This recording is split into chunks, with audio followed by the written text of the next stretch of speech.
ఈరోజు 42% రిజర్వేషన్ల కోసం ఈ సమావేశం ఏర్పాటు చేయడం జరిగింది.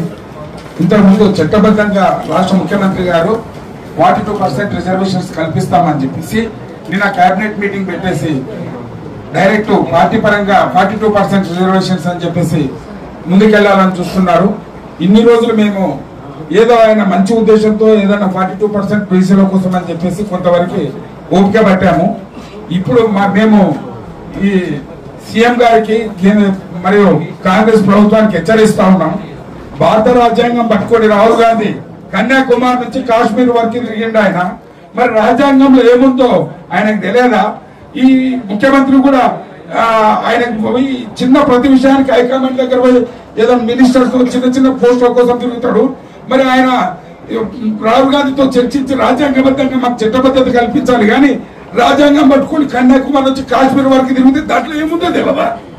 ఇప్పుడు మేము బీసీలమంతా ఏకమైనాం.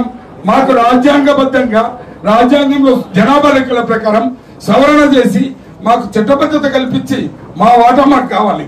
లేదంటే రాష్ట్రం మొత్తం బీసీలంతా అన్ని కుల సంఘాల్లో అన్ని పార్టీలు ఏకమై అగ్నిగుండంగా మారి యుద్ధానికి సిద్ధమవుతున్నాం. ఈ ప్రభుత్వానికి హెచ్చరిస్తా ఉన్నాం. మరోసారి ఆమె కూడా ఇంత ముందు వచ్చింది ఆయన ఎలక్షన్ల ముందు రాహుల్ గాంధీ ఆర్టీసీ క్లాస్ రూట్కి వచ్చి విద్యార్థులకు అందరికి ప్రతి ఇయర్ జాబ్ క్యాలెండర్ కేటాయిస్తామని చెప్పి జాబ్ తీస్తామని చెప్పి పోయిండు. మళ్ళా రచ్చలేదు పట్టలేదు. ఈ ప్రభుత్వానికి హెచ్చరిస్తున్నాం. ఈయనకు రాష్ట్రంలో ఉన్న అడ్వకేట్ జనరల్ గాని న్యాయవాదులు గాని వీళ్ళు ఈయనకు సలహా ఏమిస్తున్నారు?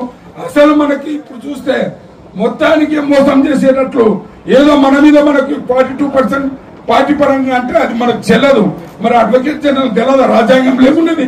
మనది బలమైన కేసు. మంచి అడ్వకేట్లు కింద ఆర్గ్యుమెంట్ చేస్తే ఇదే హైకోర్టులో మనం దాదాపు 42 సంఘాలు మన బీసీ వాళ్ళు వేశారు. వీటికి మంచి అడ్వకేట్లు పెట్టి